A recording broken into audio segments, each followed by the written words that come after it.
Welcome to the Automaticist.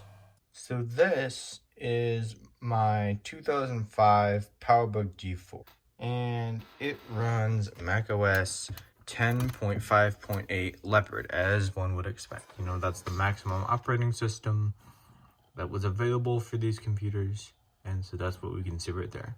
We can also see the small 0.8 update, which was probably a pretty minor update. Think security patches and such.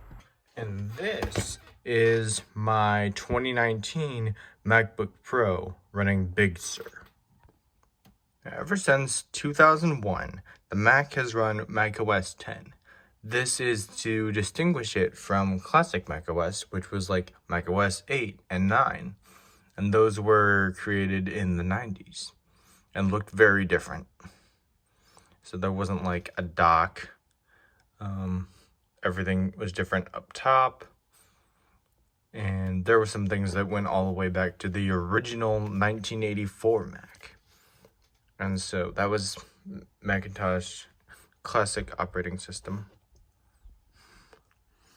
And that went until 2001 when macOS 10 came out. And version numbers went all the way to macOS 10.15 Catalina. And then Big Sur came out last year. And Big Sur was, of course, version 11. So it was a major shift for Apple's desktop operating system for the first time in 19 years. For a while, it wasn't certain whether major macOS updates would be numbers like macOS 10 had, or if they would continue on with whole numbers. So what I mean by that is like every major release of macOS 10 was 10.1, 10.2, 10.5 was a major release, and then 10.6 was another major release on top of that. So in order to get to like the minor releases, like the security patches, that'd be 10.5.8. So the question was, are they going to do 11.0 and then 11.1 next year and then 11.2 the year after that? And I think we have our answer way before any sort of like WWDC or anything like that. And the reason I think we have that answer is because we have had a couple of minor updates. We've had a couple of minor updates to Big Sur. And if I go to About This Mac on my MacBook Pro, we can see that we are running version 11.2. And that means that when the next major update comes, there's almost no way that it's going to be like 11.5, it's going to be 12.0.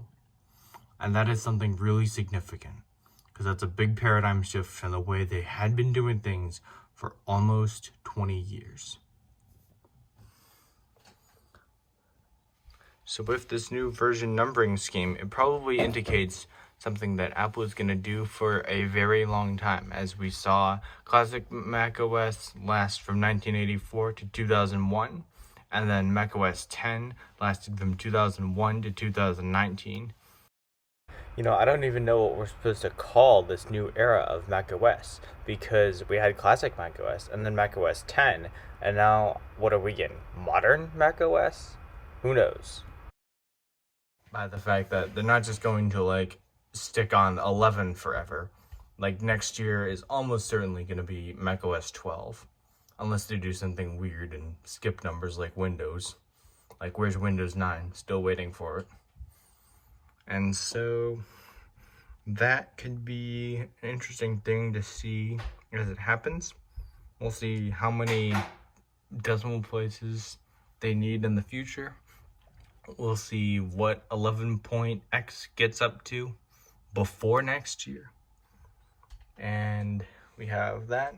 Now, my personal opinion on this is that it makes a lot of sense, right? They were going way past 10.9, right? That was like Mavericks. That was a couple of years ago. Actually, it was several years ago. And at that point, I thought that they would go on to 11 because you can't have a 10.10 doesn't really make sense from a mathematical standpoint. But I guess they just weren't ready to do it yet, but now they are. Well, that's what I think. You can leave your thoughts in the comments down below. And don't forget to leave a like and subscribe. Well, thank you very much for watching, and I will see you in the next one. Goodbye.